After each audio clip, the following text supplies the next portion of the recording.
నమస్తే. సామాన్యుడి చేతిలో సామాజిక అస్త్రం నెంబర్ 1 న్యూస్‌కి స్వాగతం.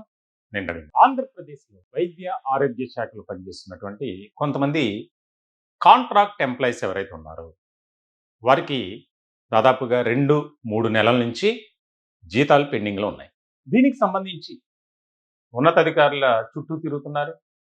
మా ఆవేదన అర్థం చేసుకున్నయ్యా అని చెప్పి పదే పదే రిక్వెస్ట్ చేస్తూనే ఉన్నారు. కానీ ఇప్పటి వరకు కూడా వారి జీతాలు చెల్లింపు అనేది జరగలేదు. మామూలుగానే వారి జీతాలు చాలా తక్కువ. ఇలాంటి సందర్భంలో ఎక్కడ లోపం జరుగుతుంది? దానికి సంబంధించి ఎవరిది నిర్లక్ష్యం కనిపిస్తుంది? అనేది ఇక్కడ చాలా ముఖ్యమైనటువంటి పాయింట్. దాదాపుగా కాంట్రాక్ట్ పద్ధతిని పనిచేస్తున్నటువంటి వారు చాలామంది మాకు కాల్ చేస్తున్నారు. వారి ఆవేదన వినిపిస్తున్నారు. నిజంగా చాలా బాధాకరమైనటువంటి విషయంగా చూడాలి. ప్రభుత్వం ఒక మంచి ఉద్దేశంతో ఒక విధానాన్ని ప్రవేశపెట్టింది. దానికి సంబంధించి ఆ విధానపరమైనటువంటి లోపాలను సరిచేయటంలో కింది స్థాయి ఉద్యోగులు ఎవరైతే ఉన్నారో దానికి సంబంధించి సరైనటువంటి చొరవ చూపించట్లేదు. ఇక్కడ నిధి పోర్టల్, దీని గురించి మనం ప్రస్తావించుకోవాలి. నిధి పోర్టల్లో ఎవరైతే కాంట్రాక్ట్ పద్ధతిని పనిచేస్తున్నటువంటి వారు ఉన్నారో వారి వివరాలను పొందుపరచడంలో సిబ్బంది అలసత్వం, నిర్లక్ష్యం వహిస్తున్నారు. దానివల్లే వారి జీతాలు జాప్యం. దాదాపుగా ఆంధ్రప్రదేశ్లో ఆయా విభాగాల్లో కాంట్రాక్ట్ పద్ధతిని పనిచేస్తున్నటువంటి వారు లక్షల మంది ఉన్నారు.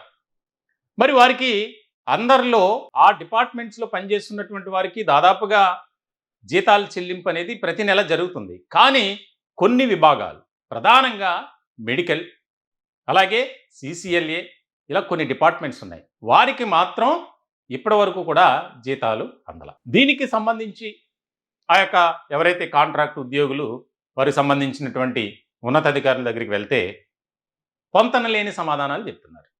వాస్తవానికి ఇక్కడ లోపం ఎవరిది? ఆ లోపం వల్ల ఈ కాంట్రాక్ట్ ఉద్యోగులకు శాపంగా మారింది. చాలా బాధాకరమైనటువంటి విషయంగా చూడాలి. ప్రభుత్వం దీన్ని చాలా చిన్న విషయంగా చూస్తుందేమో, కానీ కరెక్ట్ కాదది. ఎందుకంటే వారి జీతాలు అంతంత మాత్రం 25,000 నుంచి 30,000, 35,000 ఈ మధ్యలో ఉంటాయి వారి శాలరీస్. మరి వాటిని కూడా సరైనటువంటి విధానంలో చెల్లించకపోతే, నిధి పోర్టల్ అనేది ఒకటి తీసుకొచ్చిన తర్వాత, అంటే ఒక నిధి పోర్టల్లో ఆ యొక్క కాంట్రాక్ట్ పద్ధతిని పనిచేస్తున్నటువంటి వారి వివరాలు, హెచ్ఆర్ డీటెయిల్స్ అంటారు దాన్ని, ప్రతిదీ కూడా పొందుపరచాలి. వాటిలో అక్రమాలు, తప్పులు, తడకలు, దానికి సంబంధించి ఆ నిధి పోర్టల్లో కొంతమంది ఉద్యోగుల వివరాలు లేకపోవడం, దానివల్ల ఈ జీతాలు చెల్లింపు అనేది లేట్ అవుతుంది. దీనికి సంబంధించి మామూలుగా అయితే comprehensive financial management system, CFMS అనేది ఉంది. దాని కిందే ఈ యొక్క నిధి పోర్టల్ అనేది పనిచేస్తుంది. నిధి పోర్టల్ అంటే ప్రతి ఉద్యోగి, కాంట్రాక్ట్ ఉద్యోగికి సంబంధించినటువంటి వివరాలు దాంట్లో ఉంటాయి. ఆ కన్సల్టెంట్ డిడిఓ ద్వారా వారి వివరాలు అందులో పొందుపరిస్తే దానికి సంబంధించి ఏదైతే ఆ సిఎఫ్ఎంఎస్కి వెళ్ళిన తర్వాత రిలీజ్ అవుతాయి శాలరీస్. కానీ ఈ నిధి పోర్టల్లో వారి వివరాలు సక్రమంగా లేకపోవడం వల్ల, అంటే ఉద్యోగికి సంబంధించినటువంటి వివరాలు, ఉదాహరణకు ఒక రామారావు అనే వ్యక్తి మెడికల్ డిపార్ట్మెంట్లో పారామెడికల్ సిబ్బందిగా పనిచేస్తున్నారు. అతనికి సంబంధించినటువంటి వివరాలు ఆ నిధి పోర్టల్లో సరైనటువంటి విధానంలో లేకపోవటం, కాబట్టి శాలరీ చెల్లింపు జరగలేదు. ఇది ఎందుకు ఇలా జరుగుతుందని చెప్పి ఆ యొక్క సంబంధిత అధికారులను అడిగితే నిధి పోర్టల్ స్లోగా ఉంది, నెట్వర్క్ ఇష్యూ ఉంది అని చెప్తున్నారు తప్ప తప్పంతా మా దగ్గరే ఉందనేది చెప్పట్ల. ఇంకొక విషయం, మెడికల్ డిపార్ట్మెంట్ ద్వారా మాకు అందినటువంటి కీలకమైనటువంటి సమాచారం ఏంటంటే, ఏదైతే నిధి పోర్టల్లో పొందుపరచాల్సినటువంటి వివరాలు ఉన్నాయో వాటిని సరైనటువంటి విధంగా అప్లోడ్ చేయకపోవటం వల్ల ఈ రకమైనటువంటి సమస్యలు ఇప్పటి వరకు. అంటే మరి ఒక డౌట్ రావచ్చు, గతంలో ఏ విధంగా శాలరీస్ చెల్లించేవారు?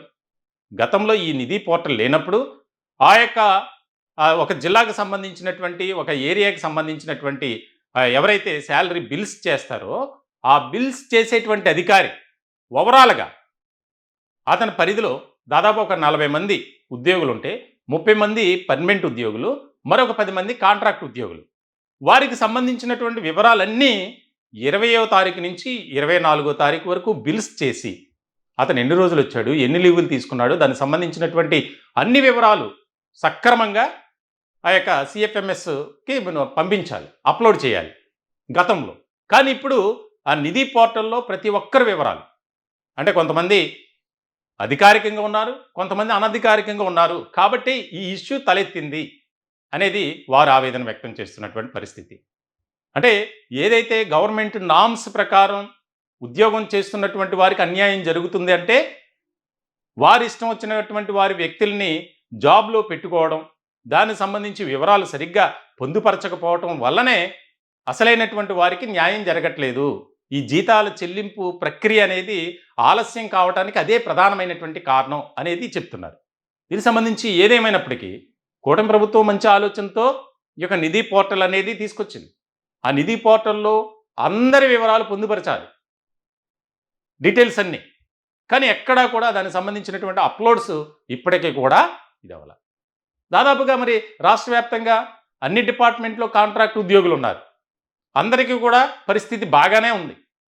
కానీ కొన్ని డిపార్ట్మెంట్స్లో మాత్రమే, మరి ముఖ్యంగా మెడికల్ అండ్ హెల్త్ డిపార్ట్మెంట్లో పనిచేస్తున్నటువంటి కాంట్రాక్ట్ ఎంప్లాయీస్కి అన్యాయం జరుగుతుంది. వారికి ఇప్పుడు కూడా జీతాలు అందల. మరి వారు ఏం తినాలి, కుటుంబాన్ని ఎలా పోషించుకోవాలి? ఒక పక్కన విధి నిర్వహణలో బాధ్యత కలిగినటువంటి వ్యక్తులుగా వారు ఉద్యోగాలు చేస్తున్నారు, జీతాలు రాక అధికారుల చుట్టూ తిరుగుతుంటే అదిగో అయిపోతుంది, ఇదిగో అయిపోతుందని. ఇంకొక కీలకమైనటువంటి సమాచారం ఏంటంటే, దానికి సంబంధించి మీ వివరాలన్నీ నేను 2 రోజుల్లో అప్లోడ్ చేస్తా, మరి పై అధికారులకి ఎంత ఇవ్వాలి. దాదాపుగా ఒక్కొక్క వ్యక్తి దగ్గర నుంచి 30,000 నుంచి 50,000 వరకు వసూలు చేస్తున్నారట. మరి ఏ రకమైనటువంటి పారదర్శకత ఉంది? కూటమి ప్రభుత్వం ఇప్పటికైనా ఇటువంటి వారిపై నిఘా పెట్టాలి. సామాన్య ఉద్యోగులు వారు కాంట్రాక్ట్ పద్ధతిని పనిచేస్తున్నారు. మెడికల్ అండ్ హెల్త్ డిపార్ట్మెంట్లో పనిచేస్తున్నటువంటి వారు ఏ రకమైనటువంటి సేవలు అందిస్తున్నారు? మరి వారి విషయంలో కూడా ఒక సానుకూలమైనటువంటి దృక్పథంతో ఆలోచన చేసి ఈ విధానానికి ఎక్కడ లోపం జరుగుతుంది? ప్రతి ఒక్కరు కూడా చేతులు దులుపుకునేటువంటి పరిస్థితి. మాకు సంబంధం లేదు, మాకు సంబంధం లేదు, జీతాలు రావట్లా, నెలలు పెరుగుతున్నాయి. మరి ఈ రకమైనటువంటి వ్యవస్థ ఎవరిని నిందించాలి, ఎవరిది తప్పు అనేది ఇక్కడ చాలా క్లియర్గా అర్థం చేసుకోవాల్సినటువంటి అవసరం కూటమి పెద్దలపై, ప్రభుత్వ పెద్దలపై ఉంది. ఇప్పటికైనా మేము రిక్వెస్ట్ చేస్తున్నాం, సామాన్యుడి చేతిలో సామాజిక అస్త్రం నెంబర్ 1 న్యూస్ ద్వారా ఖచ్చితంగా ఈ యొక్క కాంట్రాక్ట్ ఉద్యోగులు ఎవరైతే ఉన్నారో వారికి జీతాలు పెండింగ్లో ఉన్నటువంటి అంశాన్ని సీరియస్గా తీసుకొని వారికి జీతాలు చెల్లింపు నెల కాదు, 2 నెలలు, 3 నెలలు కొన్ని జిల్లాల్లో అయితే.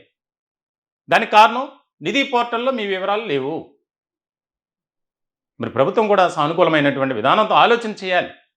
గతంలో ఏ విధంగా జీతాలు చెల్లింపు జరిగేది? సరే, అప్పుడు మాన్యువల్గా జరిగేది. ఇప్పుడు నిధి పోర్టల్ పెట్టారు, కరెక్టే, మంచిదే. ఆ నిధి పోర్టల్ ద్వారా అసలు రాష్ట్ర వ్యాప్తంగా ఉన్నటువంటి కాంట్రాక్ట్ ఉద్యోగుల వివరాలన్నీ ప్రభుత్వం దగ్గర ఉంటాయి. రేపొద్దున ఏదైనా రెగ్యులర్ చేయాలంటే ఆ నిధి పోర్టల్లో ఉన్నటువంటి వివరాలే వారికి కీలకంగా మారేటువంటి అవకాశాలు ఉంటాయి. మరి దాన్ని కూడా ఈ రకమైనటువంటి నిర్లక్ష్య ధోరణితో వ్యవహరించడం అనేది ఎంతవరకు కరెక్ట్ అనేది ఆలోచన చేయాలి. వారి జీవితాలతో ఆడుకుంటున్నటువంటి ఉద్యోగులు కొంతమంది ఉన్నారు, ఉన్నతాధికారులు. వారిపై కూడా ఫోకస్ పెట్టాలి. ఖచ్చితంగా వారికి త్వరితగతిన జీతాలు చెల్లింపు అనేది జరగాలి. మేము కూడా కోరుకుంటున్నాం. ఖచ్చితంగా వారికి సామాన్యుడి చేతిలో సామాజిక అస్త్రం నెంబర్ 1 న్యూస్ ఈ ప్రభుత్వంలో ఉన్నటువంటి పెద్దల్ని రిక్వెస్ట్ చేస్తుంది. వారికి పెండింగ్లో ఉన్నటువంటి జీతాలు నిధి పోర్టల్లో ఆ యొక్క అప్లోడ్ అనేది తర్వాత విషయం, కానీ ముందు జీతాలు చెల్లింపు అనేది చేయండి అనేది మేము కూడా కోరుకుంటున్నాం. ఈ టాపిక్పై మీ విలువైనటువంటి అభిప్రాయాలు కామెంట్ రూపంలో తెలియజేయండి. దయచేసి మా ఛానల్ని సబ్స్క్రైబ్ చేసుకోండి. Thank you.